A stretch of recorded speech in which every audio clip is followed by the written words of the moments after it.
السلام علیکم ناظرین، سلامتی ہو آپ پر جہاں بھی آپ ہوں۔ کیلنڈر پر آج تاریخ ہے 22 ربیع الثانی، دن جمعہ ہے اور انگریزی تاریخ 18 نومبر ہے۔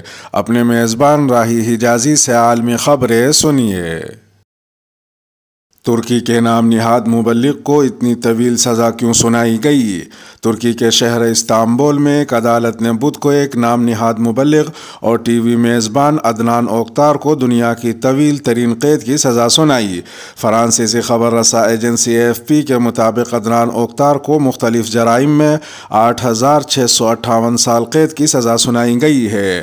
ایک نجی نیوز پورٹل پر علی ہلال نے عدنان اوکتار کے جرموں پر روشنی ڈالتے ہوئے لکھا کہ عدنان اوکتار ترکی سے تعلق رکھنے والا ایک مشہور زمانہ کریکٹر ہے جسے مذہبی دنیا اور بالخصوص انڈیا پاکستان میں افراد ہارون یحییٰ کے نام سے جانتے ہیں۔ علی ہلال کے مطابق اسرائیلی انٹیلیجنس اور دنیا بھر کی یہودی تنظیموں کے تعاون سے جھوٹ اور فریب کی حسین کہانیاں لکھنے والا عدنان اوکتار متعدد مرتبہ گرفتار ہوا، مگر 2018 میں ہونے والی اس کی گرفتاری اہم ثابت ہو گئی۔ اس پر جنسی تشدد، جنسی ریپ، اغوا برائے تاوان، چوری اور دھوکہ دہی سمیت فراڈ کے بڑی تعداد میں مقدمات درج ہوئے۔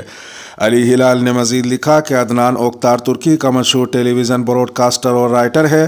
وہ ٹی وی پر مذہبی پروگرام کرتا تھا اور مذہبی ٹچ دے کر بہت ہی متنازع موضوعات کو زیر بحث لاتا تھا، مگر اس کی خاص پہچان اس کی یہودیوں سے متعلق تحریریں تھیں۔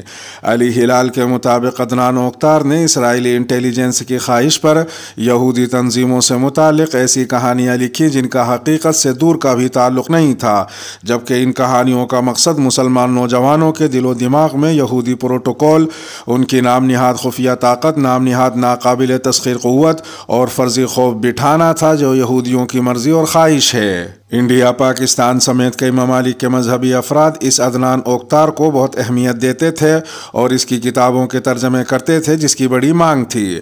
علی ہلال نے یہ بھی لکھا کہ ترک عدالت کے مطابق عدنان اوکتار 215 مجرموں کے گروپ چلاتا تھا۔ اس پر بچیوں کو تعلیم سے محروم کرنے، ان پر جنسی تشدد کرنے اور اس جیسے انتہائی خطرناک جرم ثابت ہوئے ہیں۔ شاہ سلمان کی ہدایت پر حرمین شریفین سمیت ملک بھر میں نماز استسقاء ادا۔ خادم حرمین شریفین شاہ سلمان ابن عبدالعزیز کی ہدایت پر کل جمعرات کو حرمین شریفین سمیت ملک کی مساجد میں نماز استسقاء ادا کی گئی۔ اس موقع پر نبی کریم صلی اللہ تعالی علیہ وسلم کی سنت پر عمل کرتے ہوئے نمازیوں نے اپنے جبے الٹے پہنے۔ سعودی پریس ایجنسی کے مطابق مساجد میں باران رحمت کے نزول کے لیے دعائیں کی گئی اور خطبہ دیا گیا۔ باران رحمت کے لیے ادا کی جانے والی نماز کا سب سے بڑا اجتماع مسجد حرام میں ہوا، جہاں کعبۃ اللہ کے پہلو میں امام و خطیب شیخ عبد الرحمن السدیس نے امامت کروائی اور بعد ازاں خطبہ دیا۔ نائب گورنر مکہ مکرمہ شہزادہ بدر بن سلطان اور گورنریٹ کے اعلیٰ عہدیدار بھی نماز استسقاء میں شریک تھے۔ بارش کے لیے خصوصی نماز کا دوسرا بڑا اجتماع مسجد نبوی شریف میں ہوا، جہاں شیخ عبداللہ البئی جان نے امامت کروائی اور خطبہ دیا۔ مدینہ منورہ گورنریٹ کے اعلیٰ عہدیداروں سمیت مشائخ اور سرکردہ علماء بھی شریک نماز تھے۔ مکہ اور مدینہ کے علاوہ نماز استسقاء ریاض، جدہ، جازان، عرعر اور دمام کے علاوہ ملک بھر کے تمام شہروں میں بھی ادا کی گئی۔ ایران کے 2 شہروں میں احتجاج کے دوران موٹر سائیکل سواروں کی فائرنگ، 9 افراد ہلاک۔ جنوبی ایران میں جاری مظاہروں کے دوران 2 الگ الگ واقعات میں موٹر سائیکل سوار حملہ آوروں نے فائرنگ کر کے ایک خاتون اور 2 بچوں سمیت 9 افراد کو ہلاک کر دیا۔ خوزستان کے محکمہ انصاف کے ایک سینئر اہلکار نے بتایا کہ بدھ کو ایزا شہر میں مظاہرین اور سیکیورٹی فورسز پر ہونے والے پہلے حملے میں 3 مشتبہ افراد کو گرفتار کر لیا گیا، جبکہ دیگر کی تلاش جاری ہے۔ دوسری جانب اصفہان میں بھی موٹر سائیکل سوار 2 حملہ آوروں نے بسیج ملیشیا کے اہلکاروں پر خودکار ہتھیاروں سے فائرنگ کی، جس میں 2 اہلکار ہلاک اور 2 زخمی ہوئے۔ ارنا نیوز ایجنسی کے مطابق مرکزی مارکیٹ کے سامنے ایک عسکریت پسند گروپ نے احتجاج کا فائدہ اٹھایا اور لوگوں پر فائرنگ شروع کر دی۔ مہسا امینی کی ہلاکت کے خلاف ایران کے لبرل انتہا پسندوں کے کچھ حلقوں کی جانب سے ہونے والے حجاب و اسلام مخالف احتجاج کے دوران دوران یہ دوسرا حملہ ہے جس کا الزام ایرانی حکام عسکریت پسندوں پر لگا رہے ہیں۔ دوسری جانب اصفہان میں فائرنگ کے بعد ایرانی صدر ابراہیم رئیسی نے ذمہ داروں کے خلاف فوری کارروائی کے احکامات جاری کیے اور اس میں ملوث افراد کی شناخت کر کے ان کو محکمہ انصاف کے حوالے کرنے کا کہا ہے۔ ہم جنس پرستی پر مبنی فلم کی نمائش پر حکومت پنجاب نے پابندی لگا دی۔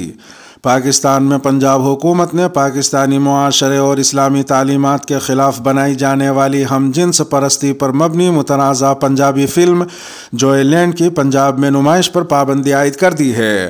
ایکسپریس نیوز کے مطابق حکومت پنجاب کی جانب سے جاری نوٹیفیکیشن میں فلم کے پروڈیوسر کو ہدایت جاری کی گئی ہے کہ وہ اپنی فلم جوئے لینڈ کی نمائش پنجاب میں نہیں کر سکتے ہیں۔ محکمہ اطلاعات و ثقافت کے بیان کے مطابق فلم کے حوالے سے بے حد شکایات موصول ہو رہی ہیں، اسی لیے پابندی کا فیصلہ کیا گیا ہے۔ واضح ہے کہ گزشتہ روز ہی پاکستان کے سینسر بورڈ نے وزیر اعظم کی ہدایت پر جائزہ لینے کے بعد فلم کی نمائش کی اجازت دے دی تھی۔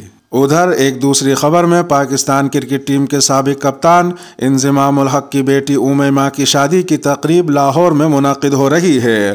شادی کی پروقار تقریب میں پاکستان کرکٹ ٹیم کے کپتان بابر اعظم، شاہین شاہ افریدی، امام الحق، شعیب اختر، شاہد افریدی، وہاب ریاض سمیت موجودہ اور سابق کرکٹ اسٹارز شریک ہوئے۔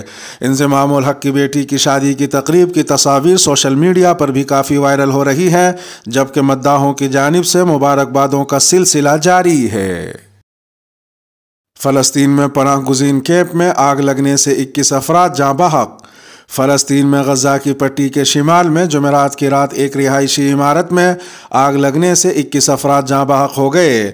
حماس کے رہنماؤں کا کہنا ہے کہ آگ پناہ گزین کیمپ کی ایک عمارت میں ذخیرہ شدہ پیٹرول کی وجہ سے لگی۔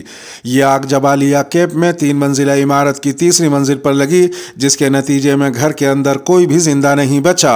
واضح ہے کہ جبالیہ غزہ کے 8 پناہ گزین کیمپوں میں سے ایک ہے جہاں 23 لاکھ افراد مقیم ہیں۔ اس کا شمار دنیا کے سب سے زیادہ گنجان آباد علاقوں میں ہوتا ہے۔ حماس کے زیر انتظام غزہ میں سول ڈیفنس نے آگ لگنے کی وجہ عمارت میں ذخیرہ کیے جانے والے پیٹرول کو قرار دیا، تاہم فوری طور پر یہ واضح نہیں ہو سکا کہ پیٹرول میں آگ کیسے لگی۔ حکام کا کہنا ہے کہ واقعے کی تحقیقات جاری ہیں۔ بتاتے چلیں کہ اسرائیل اور مصر کی ناکہ بندی میں حماس کے زیر انتظام حکومت کو توانائی کے شدید بحران کا سامنا ہے۔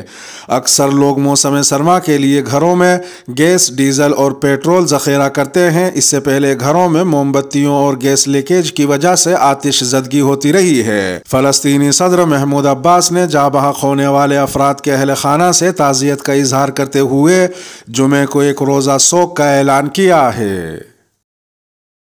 یوکرین کی فضائی حدود میں ملیشین طیارہ مار گرانے پر 3 مجرموں کو عمر قید کی سزا۔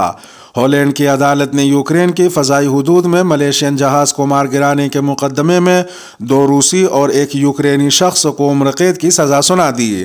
خیال رہے کہ 17 جولائی 2014 کو مشرقی یوکرین کی فضائی حدود میں ملیشین ایئر لائن MH17 کو مار گرایا گیا تھا، جس میں تمام 298 مسافر اور عملہ ہلاک ہو گیا تھا۔ عالمی میڈیا کے مطابق ہالینڈ کے جج نے ملیشیا ایئر لائنز کی پرواز کو مار گرانے میں ان تینوں افراد کو ان کے کردار کے لیے قتل کا مجرم قرار دیا اور انہیں غیر حاضری میں عمر قید کی سزا سنائی، جبکہ چوتھے آدمی کو بری کر دیا گیا۔ متاثرین کے اہل خانہ کمرے عدالت میں کھڑے کھڑے روتے رہے اور آنسو پوچھتے رہے جب عدالت میں جج نے سزا کا فیصلہ پڑھا۔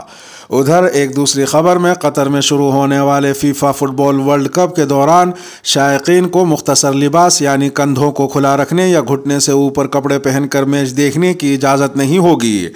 غیر ملکی خبر رساں ایجنسی کے مطابق ملک میں اسلامی قوانین کے تحت ورلڈ کپ کے دوران شائقین کو بھی مختصر لباس پہننے پر جرمانہ یا جیل بھیجا جا سکتا ہے۔ واضح ہے کہ ورلڈ کپ کے دوران فٹ بال فینز اپنی ٹیموں کو سپورٹ کرنے کے لیے مختلف روپ اختیار کرتے ہیں، جبکہ کچھ افراد مختصر لباس پہن کر میچ دیکھنے آتے ہیں، تاہم قطر میں ایسے کپڑے سر عام پہننے پر پابندی ہے۔ ورلڈ کپ دیکھنے آنے والی غیر مسلم خواتین سے ملک کے مسلم ڈریس کوڈ کی پیروی کرنے اور عبایا پہننے کی تو توقع نہیں کی جا رہی ہے، تاہم ان کے لیے کندھوں اور گھٹنوں کو ڈھانپ کر رکھنا لازمی ہوگا۔ دوسری جانب قطر اور فیفا آرگنائزنگ کمیٹی نے ایک معاہدہ کیا ہے جس کے تحت چند سیاحتی علاقوں میں شراب نوشی کی اجازت دی جائے گی۔